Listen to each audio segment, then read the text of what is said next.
Okay, so today we're going to get back into the Srimad Bhagavatam.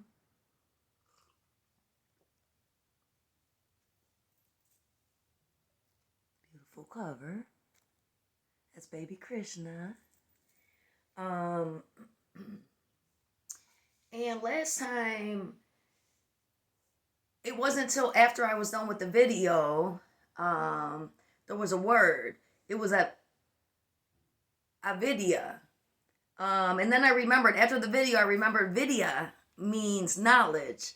Avidya is kind of like, when they put the A in front of the word, it's kind of like anti or opposite. So it would be like anti-knowledge, like ignorance. So avidya means ignorance.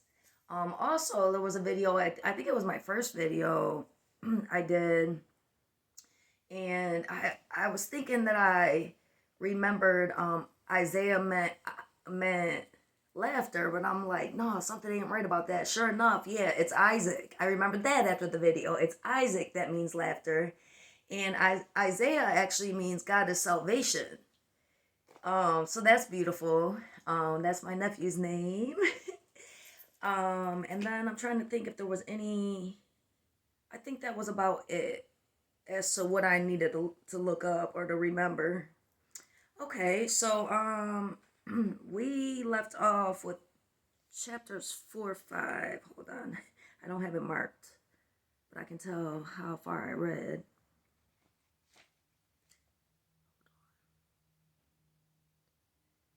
Okay, yeah, here we are. So we're at chapter 6, which is the yoga of meditation. So this is Kapila once again. I will now explain to you the yoga of meditation. The first step to this yoga is observance. Now, when we speak of this yoga, it's with a capital Y.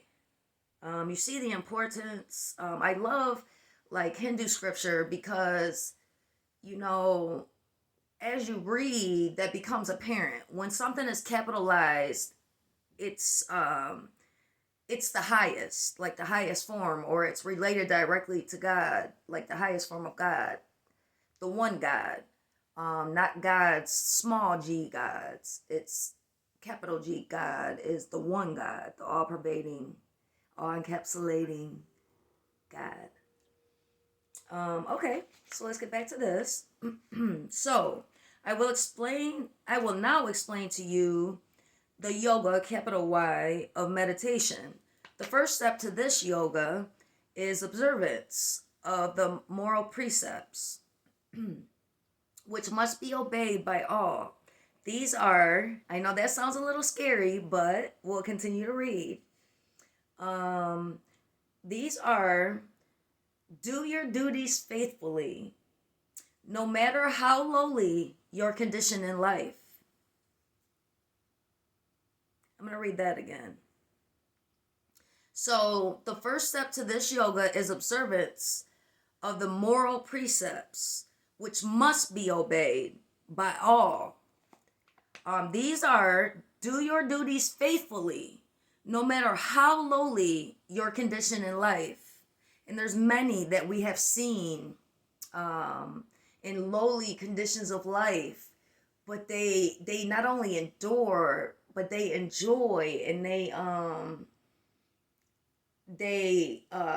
recognize the glory of the life that's all around. I know all y'all have seen many of peoples like that. Now, surrender the fruits of your actions to God. Speak the society of the holy. Wait a minute. Seek the society of the holy and do service to them. Above all, acquire an eager thirst for righteousness, truth, and freedom. So it says, above all, acquire an eager thirst for righteousness, truth, and freedom, which that's always been in me. That's always been in me. And then my search for God, in my understanding of the scriptures, follows this. You know what I'm saying? Yeah. So when I headed off my journey many years ago, because I've always had these deeper concepts, even as a child. So in reality, my entire life has been towards what I'm now like becoming, I guess you could speak, or I guess you could say.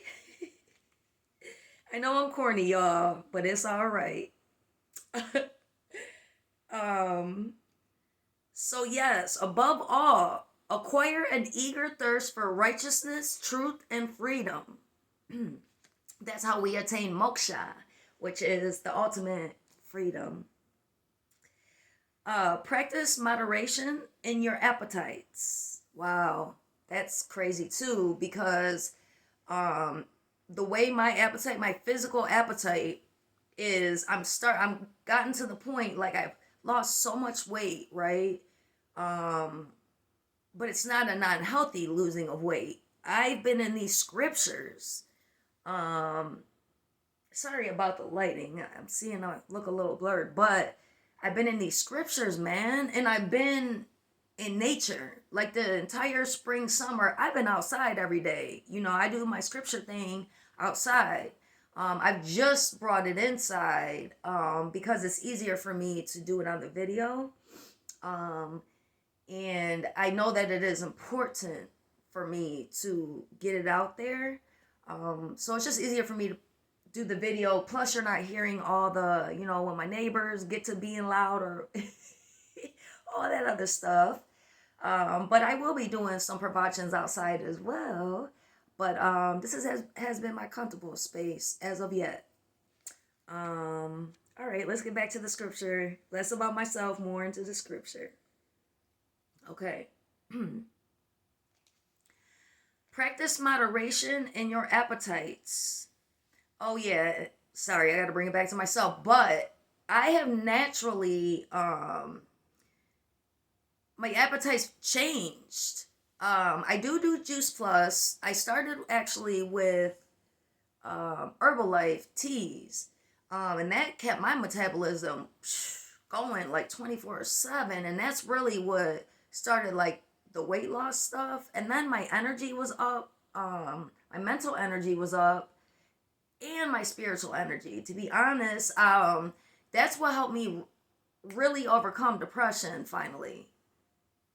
Yeah, the Herbalife, because I was drinking it every day. And then I went to Juice Plus with it. And the Juice Plus kind of gives me my essential fruits and veggies intake by themselves, as well as whatever I'm bringing into my body.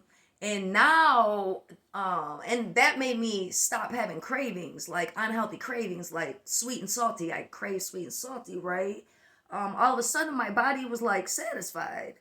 So I stopped craving the junk food. And then now I'm starting to crave fruits and vegetables. Like I'm starting to crave food made of like lighted water and earth. And it's just been a natural progression. I had a little bit of help in the beginning because I needed it. My physical self was still weak. My physical self attached to my spiritual self still wasn't like it is now.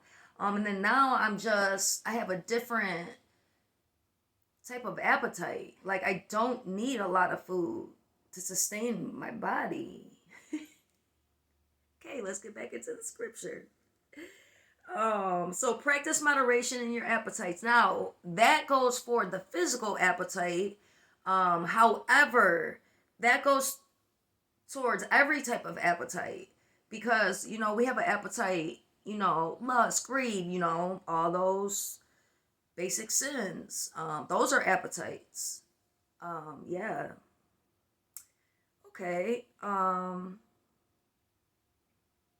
Swerve not from truth. You hear that, y'all? That's in scripture. Swerve not from truth. And it's been hard. I have been a being of truth from the beginning. And it is not an easy way to travel through this dimension, through this world. It's not easy to travel through the world when you live out your heart, which is full of truth. So it's either you got to be silenced and hold your truth, or you speak it and you have to, and it comes with, that avidya, that that, you know what I'm saying? That resistance all over the place, all over the place. Because everybody has tried to adapt to the world to fit in it. And those that have kept the fundamentals within themselves from when they were children either had to be like silent, go off into the outskirts, you know what I'm saying? Don't live in the cities type of deal. And for us that have to live in the concrete jungle or choose to, it ain't easy being a being of truth. However, times are a-changing. And times are a-changing. Truth is going to reign abundant, y'all. And it's going to be beautiful. It's already beautiful, but a lot of people still can't see it. So for me, it's beautiful what I am seeing, what I'm observing. But I'm also observing the dark still, trying to hold on. That's all right. We got this, y'all. Okay, so swerve not from truth.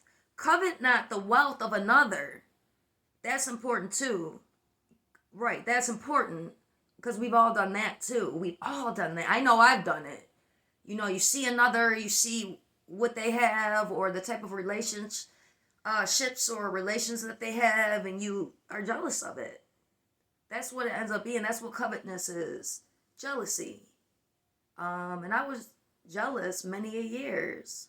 I was in all my sin for many a years. And it's not fun. I prefer to be on this side.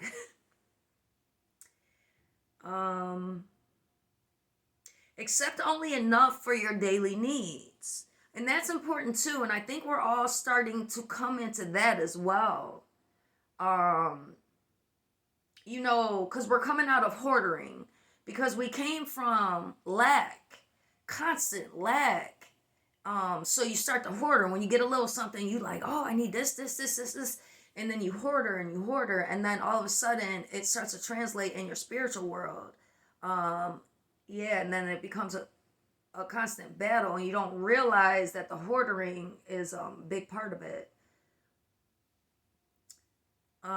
Practice self-control and self-denial. Okay, so self-control of the self, the lowercase self, right? The physical self. And self-denial, lowercase self. Not self-denial like the higher self. This is the lower self. So you wanna control that lower self. Because when you let it get out of control, then that's the ego. The ego starts to get crazy. And self-denial. And initially reading that, you would spark, oh no, that ain't right. On the other page it says this. No, this is the lower self. Denial. Understand that this is not your true self. So the more you can realize that the lower self is not your true self, the more you're in denial of the lowercase self, the lower self. And it actually is a good thing, even though it might sound not like that. Practice self-control and self-denial that you may lead a pure, contented life. A pure contented life. Sorry, guys. Bear with me. See, like when I start reading the scripture, a lot of times I just open the book or whatever, or I continue where I left off. So I haven't read it yet. So you gotta bear with me. Contentment life. But you know what I'm trying to say. I know what I'm trying to say. I just don't think I'm saying it right. Before all else, be clean and pure in soul, mind, and body. And what I've realized is with the Western way, we have tried to force the physical people to follow the physical rules, the law, the Moses law. Try to force it into people, and what happens? People rebel. Children rebel against this because you're trying to force them to do something physically first, and then for it to translate spiritual. That's not how it works. We're spiritual first, physical second. Okay? Yes, we're both. However, we're spiritual first. We're spirit beings first. And that's important because that's why we in this world have been ass backwards. Ass fucking backwards. I'm just going to say it. Ass fucking backwards. And it's because we've lived out everything backwards. We've went from the physical trying to force it into the spirit. No, you have to do it from the spiritual work, and then it translates into the physical manifestation, right? So that's when I was describing with how my appetite and my physical body, like I have my like my teenage body again. And I haven't seen this body since I was a teenager, because when I was like 18, 19, I was getting thick. You know what I'm saying? A lot of unhealthy weight. And now I have my substance day to day, and it's not that much that I'm consuming. So actually, we're supposed to be going from the inside out, not the outside in. So that was the ass backwardsness that we've lived. We gonna continue to live like that? I ain't. I know some of my people ain't. And more of my people ain't. So it's up to each individual. We have free will. But you gotta choose. You gotta start realizing. To practice, oh, wait a minute. Be clean and pure in soul, mind, and body. See, last, also in Hindu scripture, it does go from order from importance. It goes order of importance. So be clean and pure in soul first, mind second, and body third, because that's how it goes. It's like a fan effect, like a butterfly effect. And finally, study the scriptures with diligence. And that'll come. This is not for everybody to delve into the scriptures. Perfectly fine. Like, we're all magnificent flavor of that soup of God. So your flavor is just as important as another's. I vibe with the scriptures. That's me. You know what I'm saying? But finally, study the scriptures with diligence. So that will come. That's what this is saying. Purify the soul, mind, and then the body will come. And then finally, study the scriptures with diligence, and that will come. And to practice meditation, one should select a secluded place and use it for that purpose only. When one is seated, he must hold the body erect, but not tense. Then he must practice control of the prana, which is the vital life force. That's the breath. The breath of God, which, you breathe in and out the breath of God constantly. Be cognizant of that. Be cognizant that is the breath of God that you are breathing, that you are inhaling. You're taking it in, and you're letting it out into the world. That's so beautiful, because we are made in His image. And see, because God has been taken out of every aspect of our society, we forgot. We forgot the importance of God. God is all, y'all. God is all. How you gonna take it out of the institutions? How you gonna take it out of people because you silence them? Okay, you silence somebody, guess what? You still ain't take the God out of them. However, that does affect the soul. And that time is done.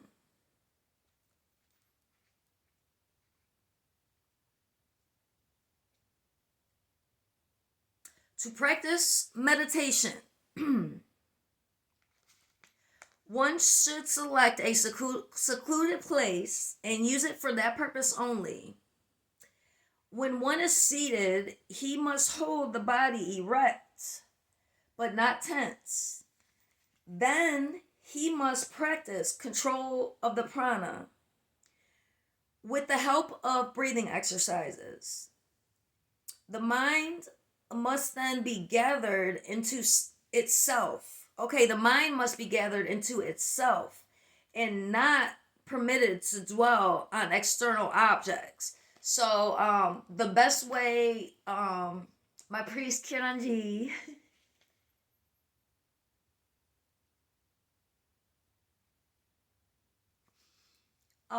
when I asked him about meditation, he said focus on the breathing.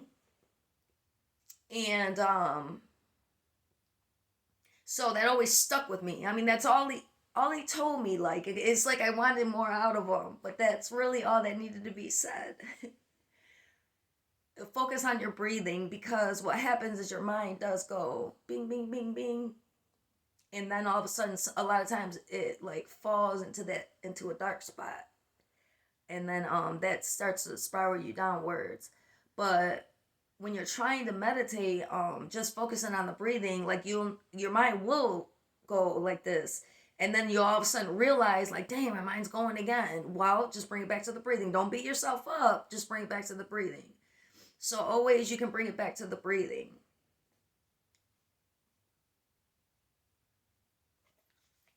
Thank you, Kiran G.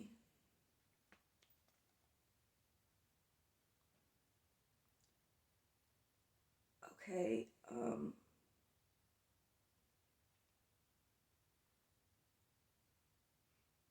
Sorry, I think I'm on the wrong page.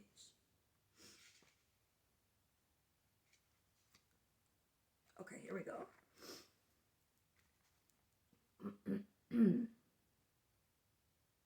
Next, the mind must be fixed on one of the centers of consciousness within the body. This final act is known as the practice of concentration. So that sounds like that would be concentrate on like one of the chakras. Thus prepared, one should meditate on the divine attributes. Through these practices will come remarkable spiritual growth. By the practice of pranayama, which is the breathing, prana is the vital life force, pranayama is the actual breathing techniques, you may acquire physical health. As you practice pratyahara, oh, I don't know what that means, you will cease to be attached to external objects. So So as you practice pratyahara, you will cease to be attached to external objects. Practice of concentration, oh, that must be what that is. Pratyahara must be practice of concentration. Practice of concentration will bring you purity of heart, and meditation will enable you to unite yourself with the divine. Capital D. Thus, when your mind and heart become calm and pure, you will learn to dwell in the consciousness of God. Then will you find divine love. And it is so. Another thing I can attest to, that's what I'm living out right now. Divine love. And it's the most beautiful thing,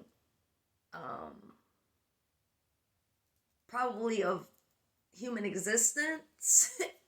I'm guessing, but I don't know, because I don't know what's beyond. You know what I'm saying? Right now, we're all walking in. Okay, so there's been a wall, right? And we've always feared the dark. We've always feared what's beyond that wall. So we don't go past that wall. But now, there's nowhere else to go. So we have to like walk into the darkness, but we're gonna realize as you take one step at a time, you take your baby steps, that it's not darkness. It's full of light. It's full of color. It's full of joy. It's full of wonder, like childlike wonder. And it's like okay, because our childlike wonder, a lot of times put us into dangerous situations. Our parents were always fearful of our childlike wonder, and we saw why as we explored. So now let's go back to our childness and truth and honesty, and we will be with Him, living with Him, encompassing Him. Love y'all. Have a great one.